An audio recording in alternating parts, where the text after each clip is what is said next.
Hello, welcome to Tuesday's show. I'm Al. Thank you for being here. I hope you haven't had your pancakes yet, because we're going to fill you up with loads of news coming up on the show. First, we have heard from a former Sheriff of Nottingham who's turned outlaw to vote against 2 consecutive city council budgets and join the Green Party.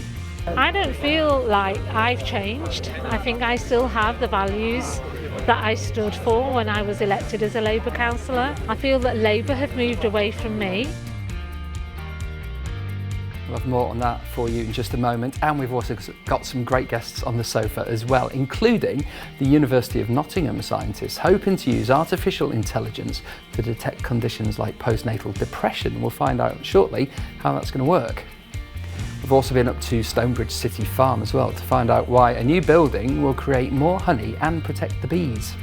What we also want to be able to do is do educational visits, so when kids come in schools, we'll be able to show them, maybe we get a cross-section of the beehives and just teach them a little bit more about bees and why they are so important to everything that we do.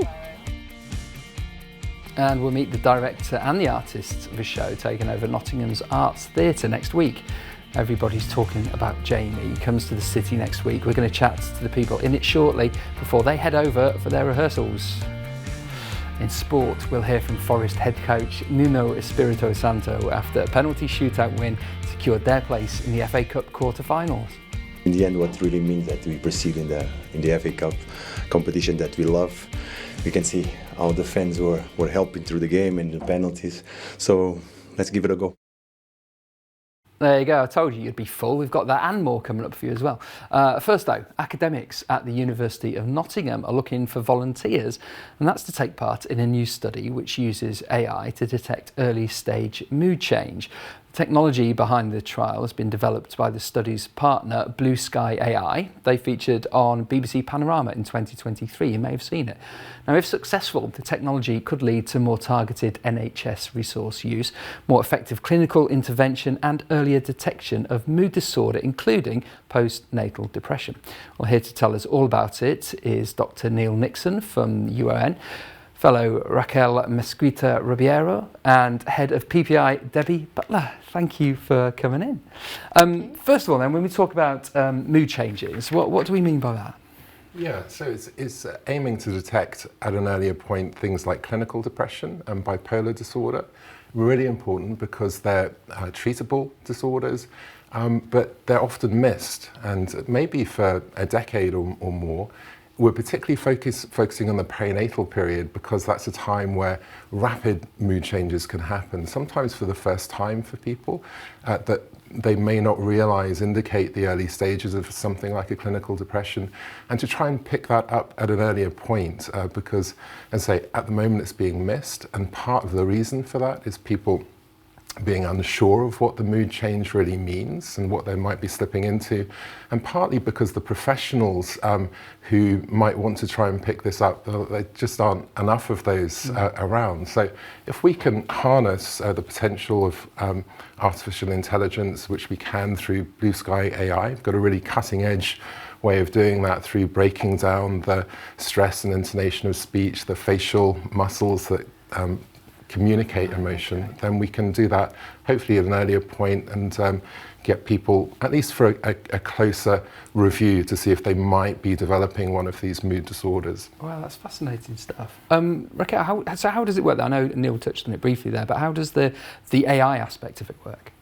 Yes, so the AI, there's artificial intelligence linked to this app called TrueBlue, and data is input by users into the app. This is audiovisual data, so basically the app on your phone, on user phone, will record, as Neil was mentioning, voice inflection, facial expressions, micro expressions, and AI developed by Blue Sky will interpret these changes and will make predictions of your mood state, and this will enable early detection of disorders such as depression and anxiety, and this can all be done in a device in your pocket. That's really incredible. So it knows you before you know yourself. Right. in So sort of way. it's worth saying that the technology that boils down now to an app you can use in your phone 30 or 40 years ago would have taken most of the studio Right, yeah, of to course, have. yeah. Now all you have to do is install the app on your phone. It in a bright room will lock onto your facial muscle changes, and it will do that automatically. It will analyze the facial action units, so-called, the smiling, frowning, those kind of things over time, whilst you're doing something completely different, maybe just reading a few paragraphs of a book, and in the background the AI will be analysing in the way that clinicians have done over hundreds of years what your mood state is. That's amazing. Well, Debbie, we need people to come forward, don't we? It's great having the technology, but if you haven't got anyone to interact with it, so where do you come in? Well, absolutely. I use my experience because after my giving birth to my daughter, I had postnatal depression and psychosis. So what we do with patients and the public is get their stories, because they're essential to what goes off in the background, because we may see doctors, we may see nurses, but when you're at home, it's very difficult. So people can share those experiences and help with the study. And I think it's really good that we can share our stories. Sometimes it can be difficult to share a story, but having that when somebody's alone and feeling a bit down, or trying to explain that can be difficult. Yeah. But as a patient or as a member of the public who's had that experience and then is interested in AI, because when I had my postnatal depression, there was nothing like that, and I was left on my own to do it, cope with it. But nowadays it is fantastic to have that and to see that people can become aware of what's going on, and then so when they've had the baby, hopefully it's not as difficult for them to cope with a baby and also having postnatal depression. It's incredible. Well, we'll follow this because it's mind-blowing, but thank you so much for coming on. It's incredible stuff. Amazing. Right, now let's have a see what else is going on. Our Nottingham City Council has approved its budget for the new financial year. That includes a tax rise for residents and potential cuts and job losses. The Labour-run authority set its balanced budget by making savings totalling almost £18 million. It was supported by all Labour politicians. Opposition independents abstained, and just one person voted against it, and that was the former Sheriff of Nottingham, Shagufta Kudus, an ex-Labour politician who also announced she's now part of the Green Party. Daisy Jameson's got more.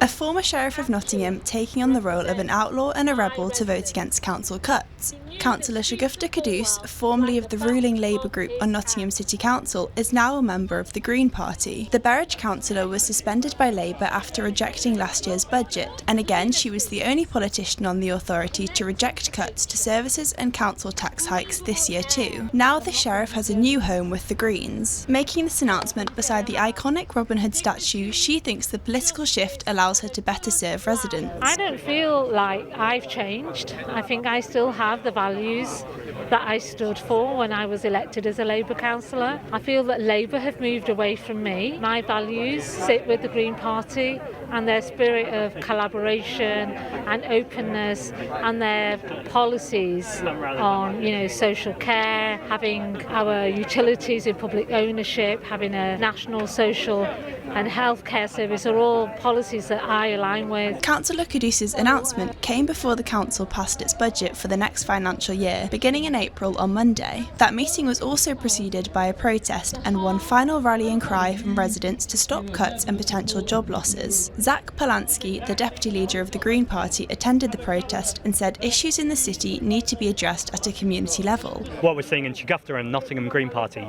are people who are rooted in their communities, who actually live here, who care about things and want to tackle inequality. The Green Party are going to continue to push this message about we're there to stand for the poorest and most marginalised communities, and ultimately this is about tackling the inequalities that happen at the local community level. The budget includes a 4.99% rise in council tax, meaning all households will pay the authority at least least £84 more for the year. There's also reviews to high-cost social care packages as well as back-office savings to save nearly £18 million next year. But speaking after the meeting, Deputy Leader Councillor Ethan Radford told us the budget approach focuses on strengthening the council into the future. We've moved away from the kind of savings we've made in the past, where it's been a lot of frontline services, keeping streets clean, emptying bins, community centres and libraries and things like that. And I think you look at the savings that we've put forward that we've just agreed at council, a lot of this is back office efficiencies.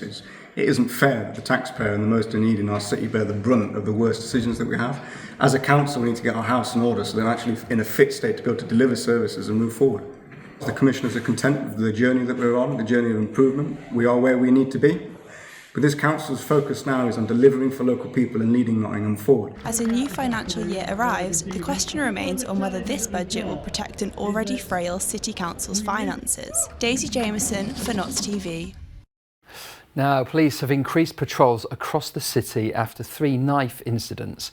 Officers say they've made a number of arrests as they put together the motives of each incident, including a stabbing in Primark, a fight with a machete near Hockley and a stabbing at a flat party near Nottingham Castle. The forces said each incident appears to be isolated but have increased patrols to ensure people feel safe on the streets. An inquest has opened into the death of a child who fell from a window in Nottingham. 8-year-old Hamid Balal Ali was rushed to hospital after falling from the window in Costock Avenue in September. He died soon after. An inquest opened yesterday with the coroner confirming his provision cause of death was head injuries. The proceedings were adjourned to a later point, though a date hasn't yet been set. Nottinghamshire Police said at the time of Hamid's death it wasn't treated as suspicious. Right, we're going to be speaking to the man who made Nottingham go viral next.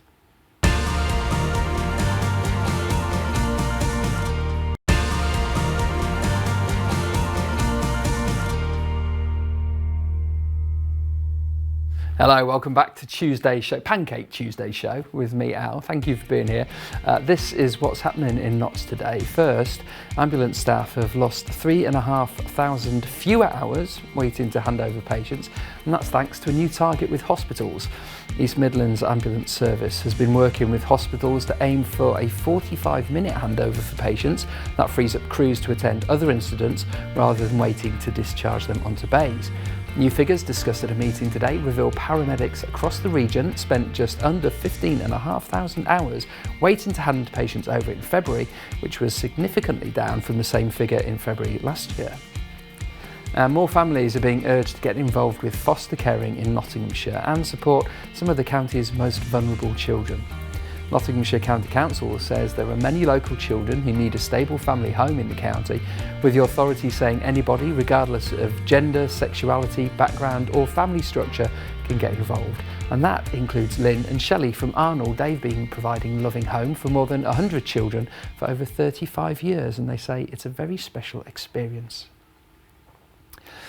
Now, 5 more people have been arrested as part of a murder investigation in Tuxford. The probe was launched after 22-year-old Taylor Green was pronounced dead outside a building on Lodge Lane just after 20 to 10 last Tuesday. Our reporter Jordan Guerrero has been up there today and has got more. So this all started a week ago today on Tuesday when emergency services were called to an address here at around 20 to 11 at night. And upon arrival they found a man collapsed outside, and despite revival attempts he was pronounced dead. And he was named shortly after as 22-year-old Taylor Green, and police said that they arrested 2 people, a 24-year-old man on suspicion of murder who's since been released on bail, as well as a 21-year-old woman who's since been released without charge. This week officers say they've arrested 3 men, a 24-year-old, a 26-year-old and a 43-year-old on suspicion of aggravated burglary, as well as 2 women aged 23 and 24 on suspicion of assisting an offender. And as of yesterday, detectives say that all 3 of those newly arrested people were in custody being questioned. And after speaking to people in the area, those lived by are really shocked by this. One woman even said that nothing ever happens here because it's such a quiet area, and people here have been left really stunned and confused. The inquiry is being led by Detective Inspector Claire Gibson from Notts Police, who in a statement says that police are working really hard in trying to piece together what exactly happened, but they do believe it is an isolated incident, but they are still appealing for any additional information that might assist their inquiry. Jordan Guerrero for Notts TV. Right, moving on to something completely different now, and the man behind the hashtag Nottingham Rocks campaign that saw our city trending globally is now going nationwide. In 2020, Tony Bates sold his fast graphics company in the city and opened a hotel on the Yorkshire coast with his wife. They've now sold that hotel and they've bought a motorhome in Newark, and they'll be driving across the UK, documenting the journey as they go. And they are both here now on the settee to tell us how it is all going. Welcome. Thanks for stopping off on the way. Good to see you again. First, let's go back to Nottingham Rocks, that campaign that all started. So it was a Twitter campaign that went global, but where did it all come from? It came from the fact I used to get bored on a Tuesday. Right, I realised I was bored. I ran my business, pootled around with it, didn't do much with it really. So I used to do all sorts of other things, up to mischief. And I decided, wouldn't it be nice to get Nottingham trending on Twitter? And then my local MP at the time and other people all joined in saying Friday is Get Nottingham Trending Day, which it wasn't. And I thought, oh, it is now. So I was committed to doing it. It didn't. And then it made me think, should I try this? And in a month's time, I chose a Tuesday again. I got some help and realised that's the time in the morning when America hasn't come into the market, as it were, that I might get it trending. Because I remember very well, actually, this building was Tweet HQ. Right. And we had all the screens around showing the live tweets. And I got here at 8 o'clock. And I was on Radio Nottingham, and they said, you do know you're trending at #1 in the UK by 8 o'clock. And I'm like, no, I didn't know. I had my iPad, and I'm sort of like hitting it, thinking, this can't be true.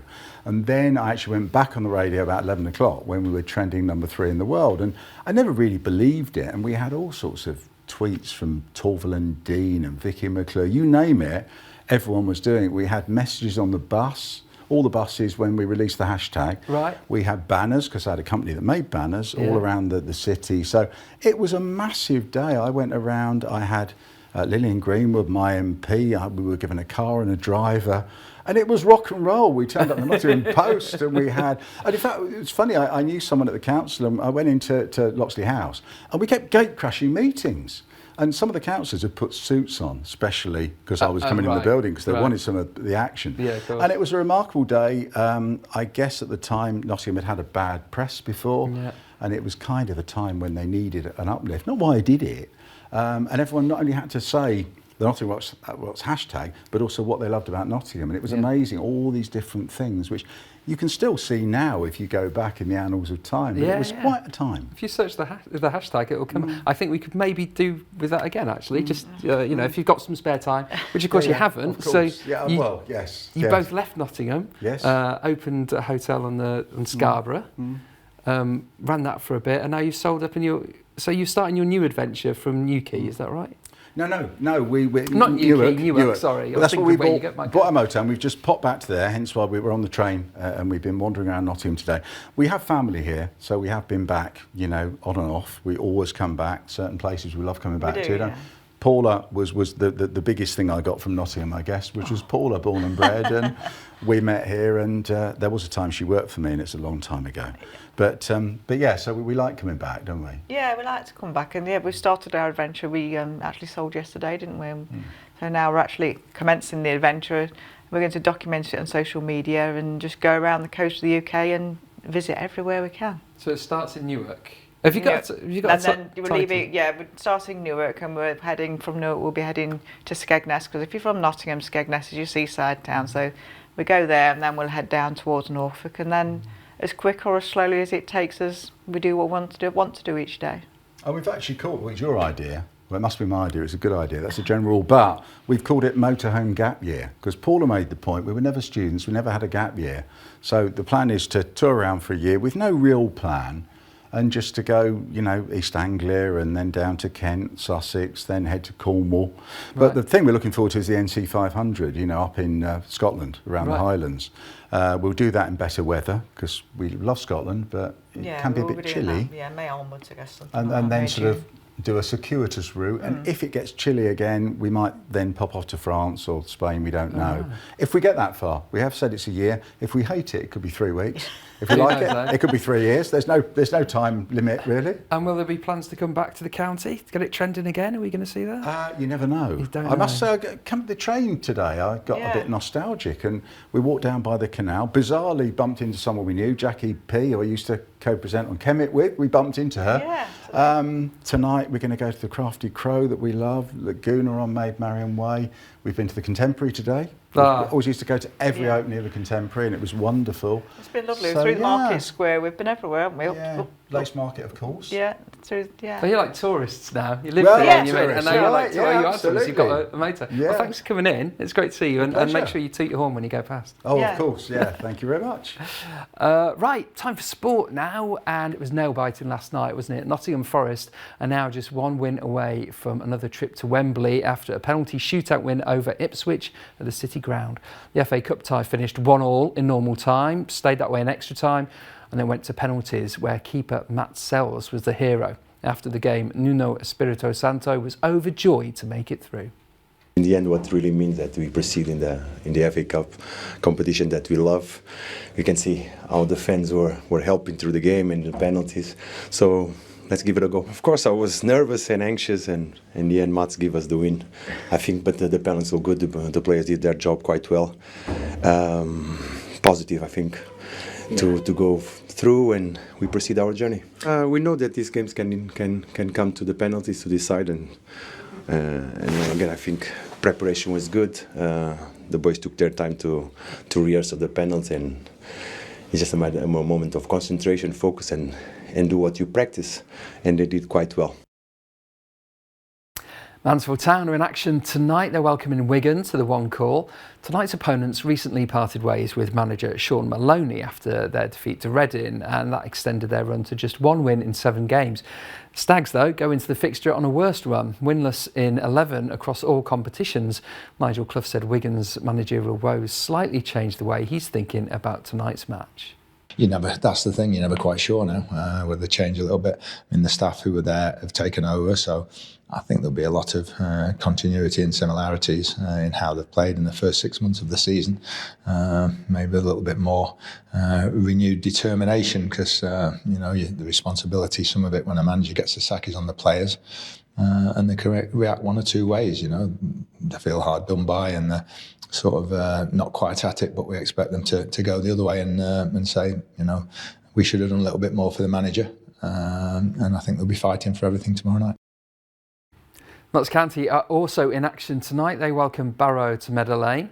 Pies are 4th in League 2, but they go into the game off the back of a disappointing 2-2 away draw at Fleetwood.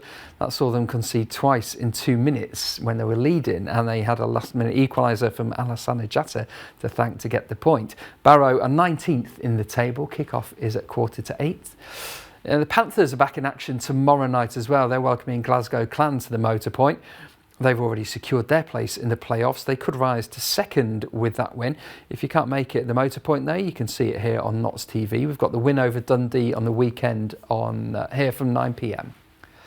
Right, picture of the daytime now. This is a magpie hitching a lift on a deer at Wilton Park. Thanks, Steve Plavinsky, for that. Now, let's look at the sunshine. Hurrah! We've had highs of 12 today, dropping to 2 overnight. Tomorrow, it's going to be sunny, highs of 14 degrees.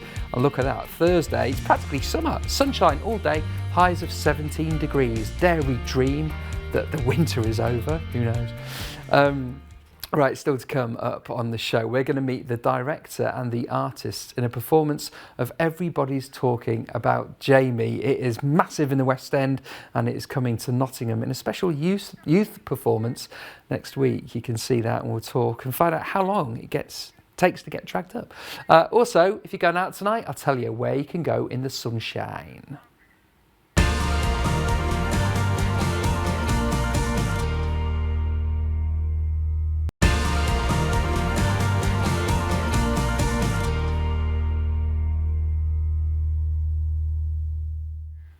Hello, welcome back to Notts Today. I'm Al Booth. Thanks for being here. This is what's happening in your county.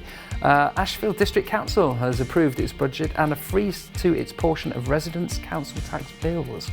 The authority is the only council in Nottinghamshire to approve a freeze on its precepts, though households in the district will still pay more to the county council, the fire authority and the police as well. The freeze means Band A homes, which make up the highest proportion of all properties in the district, will continue to pay the district council just over £138 for the year.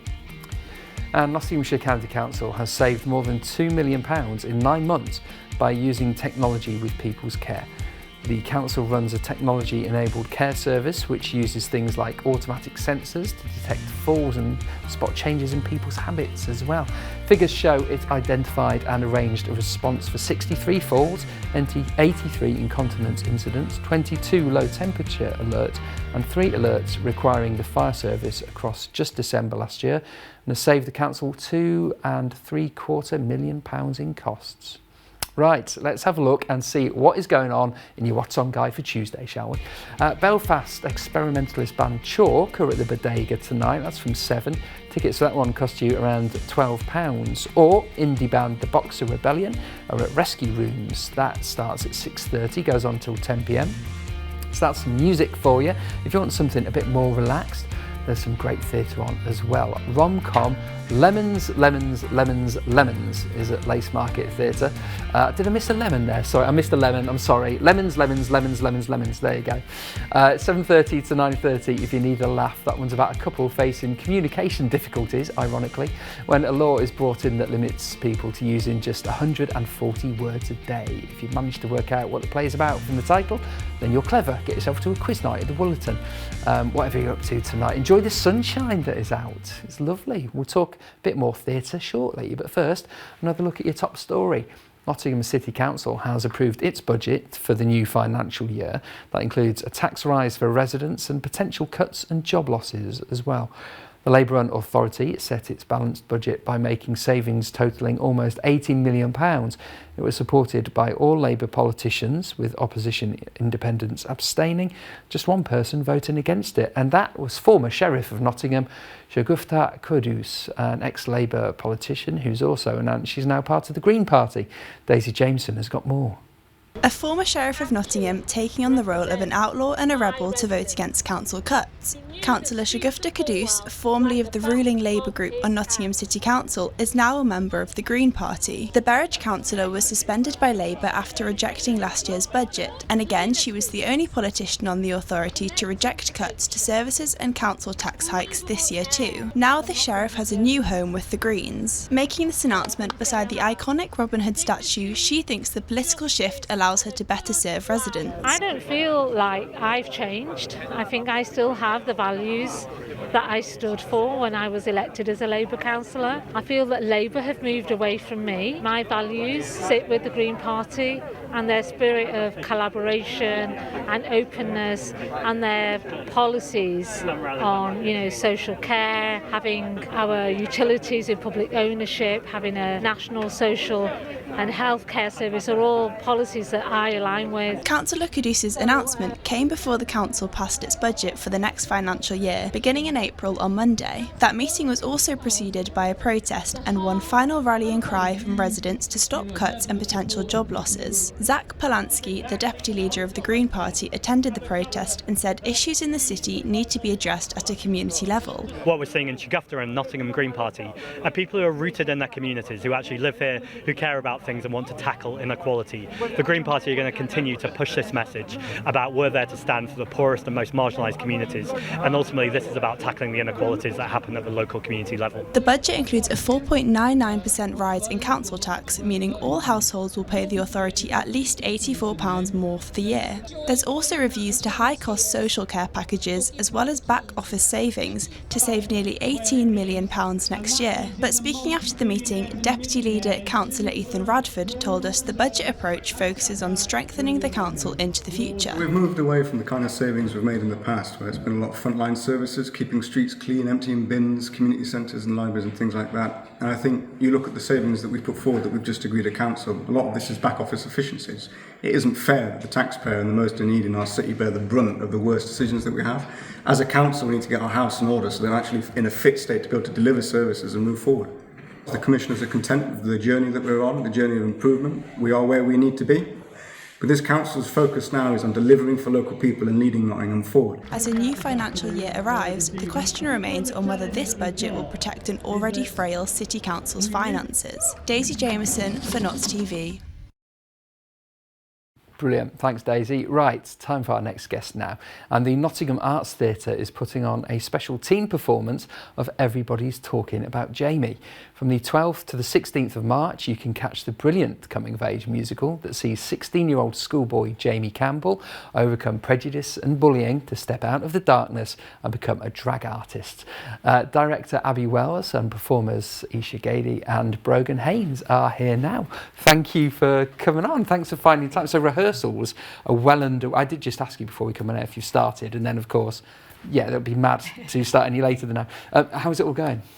Really good, actually. It's been a challenge because we've had a lot of elements of choreography and of course drag that we've had to incorporate, and that certainly Brogan has had to get to grips with quite a lot. And there's quite a few young lads that have had to have a go at the drag. But no, it's all right. It's coming together very, very well. It's just now all the little details are finally falling into place. So it's gone all right. So Brogan, yeah, how's the dressing? Because as we can see, a lot of makeup, a lot of spectacular costumes. Yeah, it's something we weren't really used to, so I think it's like we've had to try and get used to how it feels and how other people view them, so we know what we're trying to portray with the story. So it's been something different for us all to try, but it's trying to just show that it is okay to do it and just getting used to how they would. Yeah, of course, yeah. Isha, how have you found it? So your role is Jamie's best friend, really, isn't it? Oh, it's been great. I mean, everyone's so lovely. The cast just gets along really well, and the whole drag element of it is just amazing. We have Lou, who is our drag expert, and his talent is amazing, and it's just also fun. We had a drag workshop not that long ago, which was so fun. That does sound fun, to be honest. Yeah, that sounds a good laugh. So the preparations then, and this is such a huge hit, film and stage. Do you, when you're directing it, do you want to be authentic to that, or do you want to put a spin on it? Is it different with a younger audience, maybe? Yeah. So I try and every sort of directorial project I approach, I try and be as authentic as possible, not only to the text, because it's there for a reason, and that's a lot of that is what's given to you within the text is something I feel you have to stay true to, but then your actors are also going to bring their own interpretations of the script and the story, and they might even have had similar experiences to what the characters are experiencing as well. And certainly Lou Anthony, our drag director, who has been wonderful, they have been absolutely fantastic. They have what I would say is the Jamie experience of wanting to explore something about themselves that isn't at one point wasn't necessarily the thing to do. So it's extremely liberating for you guys, I think, to get to try that and get to experiment with that. So I've always wanted to just let them have a go at it, really, and then you get the most genuine kind of performance out of them. And I've really enjoyed it. I've loved it. And so when you're performing in as Jamie then, and you're kind of immersing yourself in your role, like you say, that's not something you've personally experienced? No. So where do you tap into? Where do you get that from? I think we've had, I know family members who've been through similar stuff, and I think Lou's definitely helped us a lot with how to go through not to do it in a way that would offend people, but to just be true and make sure the audience gets the gist of the show. How long does it take you to get the makeup on? In the drag workshop, it took us about 2.5 hours to get to drag. Wow, that is quite a long time, isn't it? Yeah. But do you do it yourself, or do you sit there and... no. That's quite relaxing then, it's a team effort. Yeah, it's a team effort. I think I would quite like that, just to sit there 2.5 hours, have someone pamper you. No, it's great until you're having powder smacked on Oh your yes, face. yeah, as the clock's ticking. There are elements of it, obviously it's great and spectacular and wonderful, but there are, it addresses bullying, it addresses some dark elements in there. How have you found that? I mean, I think that's one thing that's so great about the show, that it tackles these really universal kind of struggles, because of course Jamie experiences bullying through homophobia and that kind of thing, but I feel like from any kind of standpoint you can relate to any of the dark issues, because as well as dealing with homophobia, it deals with Margaret's character, who's Jamie's mum, and it deals with struggles of seeing your child grow and go into their own. And I think all of these difficulties are just so carefully and well tackled that they just flow so nicely. In a very relatable way too, Yeah. as well. You see the family element, and you see the prejudice he has to deal with, and how Well, that happens. can't see it, and it all starts next week. It's getting real, Yep, and people it really is. go online and get tickets. And fantastic! Yeah. Thank you so much. Now let's have a look at some news headlines. A Calverton councillor was given a ban after being caught drink driving. Boyd Elliott, who represents the area in Gedling Borough and Nottinghamshire County Councils, appeared in Nottingham Magistrates Court in December, was disqualified for 14 months. The Conservative politician sits on the police and crime panel for Notts and Labour and said the conviction puts his job in question. The Tories have said he's apologetic and backed him to get re-elected in May. And a thief who stole £120 worth of Easter eggs during thefts has been jailed. 38-year-old Adam Hadfield has been handed a criminal order banning him from shops and supermarkets in Clifton and West Bridgford for 2 years, and 6 shop thefts during December and January. Includes the Easter egg thefts from Tesco in Compton Acres in January and 5 other incidents. Hadfield admitted to charges in Nottingham Magistrates Court and has been jailed for 36 weeks. Right, there's been some amazing things above the skies of Nottingham, and we'll find out what you can see in the next month next.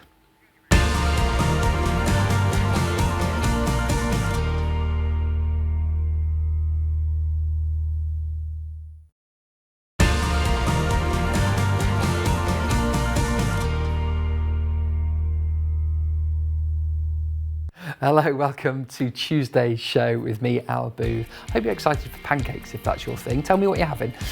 We can't, it's telly, sorry. Right, this is Notts Today, and let's have some news, shall we?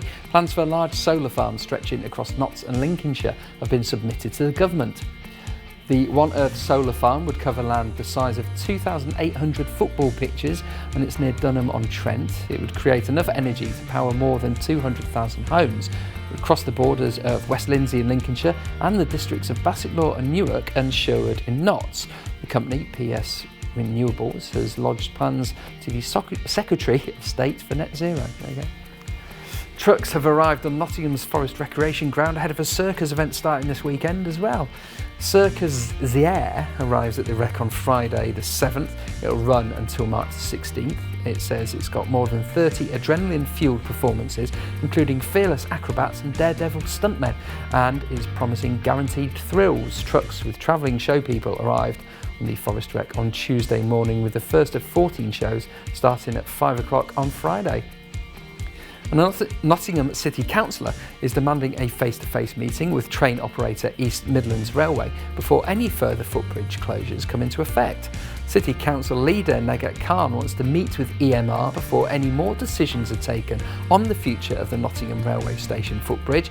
It's after the company said last month it would close the bridge again to crack down on fare evaders, but paused the move at the last minute. The council leader said she'll meet with EMR later this month to discuss the plans. Now, if you've been up to Stonebridge City Farm recently, you may have noticed a new building that's popping up on the land. This time around, though, it's not for an animal like a tortoise or a goat.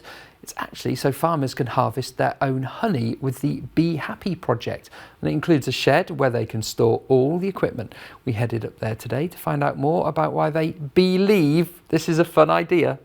The Bee Happy is one of our most recent projects here at the farm. We're working on a bee studio, so what we want to do is to put all of our honey production in-house. So from extracting it from the beehives to spinning it to jarring it is all going to be done in this building behind me. So it's really exciting for everybody, all our volunteers, to be able to get involved with. So what we also want to be able to do is do educational visits. So when kids come in schools, we'll be able to show them, maybe we'll get a cross-section of the beehives and just teach them a little bit more about bees and why they are so important to everything that we do. Now, the skies above us have been pretty special over the last few weeks. You may have spotted Mars and Jupiter and Venus up there, but that's then. Let's look at what's coming up and what you can see in the coming weeks with Dr. Dan Brown, who is here now. Hello, welcome again to the show, Dr. Dan. Hi, welcome, and good to see you. Yeah, so lots happening in the skies, and there's more lined up this month as well for some really exciting stuff. So I think something after loads of planets is maybe going back to the moon, as we've heard others doing as well. We'll see how we can spot the moon in the skies, and that's around about the 14th of March. You've got a beautiful opportunity to see a lunar eclipse. Unfortunately, this is with a little bit of a caveat. You can see the beginning of the lunar eclipse. So we're not that lucky that when the totality happens on the 14th of March, very early on in the morning, so around 7 o'clock is when it's happening. The moon has set then already. So we'll see the beginning of it as it slowly drifts lower down. So at the very end of the night, just before sunset, you'll see the moon nipping into the shadow, and you'll see a little bit slowly but surely being eaten away from that full moon. That's what we'll be seeing. And as it gets brighter and brighter, the sun gets brighter, the moon will get lower, and we'll see less and less of that. So it's a little bit unfortunate. But to be able to see it, you need a really good, clear western views of the horizon. Here, for example, at Surprise View, if you're going to the Peak District, other places, I know from us, just heading out of our estate, looking over the fields helps already massively. But maybe keep that in your mind. Eclipses, when I see you again end of this month, I'll be probably talking about a solar eclipse, which is far easier to grab hold of and explore and see for yourself safely. But I'll mention about that in our next show. But we can swing back to our planets. You mentioned Venus, didn't you? You spotted Venus, you said. Yeah, it's very bright. Was that evening or morning? Evening, it would have been, yeah. Evening. So the interesting bit is now that we're getting with Venus, Venus changes its appearance. It switches from the evening into the morning. And we're blessed that we're in a very special time now. So you can see my horrible typo. That's the 19th of March and 20th of March in there. So the Venus will become now visible at the same time, evening and morning. So usually it switches and then becomes not visible and then visible in the morning. This time, this month, it will be briefly visible in both slots, morning and evening. This dual visibility happens once every 8 years only. And that's because as we're getting now a Venus swinging past, it's a weird one. Venus is now, if you're looking at it, just in between us and the sun, but not exactly in line, but a little bit higher, just high enough for it to be beautifully visible. And I've put that in there. You actually, if you get a telescope and see that, you could see an utterly thin crescent. But because it's so bright, it's still substantially bright in the sky, but it's a very thin slither of a crescent as it creeps just above the sun and then goes into the morning visibility. So a beautiful one to see. Next time round would be at 8 years on. That's something around about, what is it, 2033 if my maths manages to do that. So we'll have to wait a little bit. Yeah, so that's the planet bits that are out and about, but there might be some other things that you might have come across already in astronomy. I don't know if you've read about the impending doom and destruction of the Earth. Have you seen that? Yeah, it's a bit worrying, isn't it? I've built an air raid shelter just in case. Yeah, duck dive or what it was, yes, that we know. That was a asteroid that was discovered, 2024 YR4 was its name, and a good month ago that was sort of discovered, and as it was discovered, people then straight away measure the positions and then track where it would be, and given where it would be, you'll be able to then predict where does it fly through our solar system. Oh, that looks nice, or oh no, we're in the path. And at that point, it's a bit worrying. This beast was, when we discovered it, sort of around about shy of 100 meters. So not necessarily one that would wipe out dinosaurs or whole civilizations. One that, if it would, let's say, strike above a big town, would cause substantial damage to that. So we wanted to keep an eye on that. And at that point, it was a high probability. But the problem is you need to observe not only once or twice, you need to keep an eye on it for many times. The more you do that, the more data you have, the more precise the data will become. And this one we've managed to nail down and observe so long that now at this point in time we know that's a minimal chance of it actually striking us or hitting us. That's typical, that we always take a while for this to nail down and have a good statistics of that. So this one is interesting, but in no way a danger for us at all. So that's the warnings one we were waiting are for. Now off. Yeah, yes, that's what we were waiting for, Dan. Harmless. Just that we're safe. We're safe. When you said little chance, that worried me, but we're safe. So thank you, Dan. In that case, we'll speak to you next month because we'll still be here. That's great. Phew. Now, as we discussed on yesterday's show, we've got a brand new episode of the Notts TV debate. That's on our screens on Friday. Francis Finn is back with another panel of great local guests, including Switch Up Foundation founder and local campaigner Marcellus Baz, BEM. They'll discuss several big issues hitting the local and national headlines, including what needs to be done to make our city centre safer and whether Hooters bars are sexist. Here's some of that second discussion, which you can see from 9:30 on Friday. Do you think it's sexist? I'm just asking because we've got a bar in Nottingham. There's a new one just opened in Newcastle, but we believe that the company is on the verge of bankruptcy. So could it be that it's losing its appeal? I don't know. Is it sexist? I'll start with you, Penny, briefly. Yes. Yes. All right. Mike, you love a Hooters, don't you? Yes. Well, I've been for years, but I'm proud that we've got one. That touch of American-style approach. My lasting memory of going to Hooters. Have you been? Sorry, what was your experience in Hooters? Did you? It was horrible. Did you? Yes. Yeah. So just to explain, if you're not familiar, happy? Hooters, the waitresses, and they are mostly girls, young girls, they wear not so many clothes. I mean, it's not bikinis, is it? But it's like low-cut tops, little shorts, and it's there to provide a bit of eye candy. Nottingham Friday night, it was cops and criminals night for the students, the university. So there are hundreds and hundreds of I mean, my daughter's 60, I'm dreading this, but wearing nothing. Oh, dear. Nothing. But through choice, parading through Nottingham, it was, I mean... Was that at Hooters, or you just mean generally? No, Hooters, they're overdressed. Oh, I see. If you look at a girl in a Hooters designed outfit and look at, by choice, what 18, 19-year-old kids are working when it's free. My daughter had a Hooters baby grow. That's weird on reflection.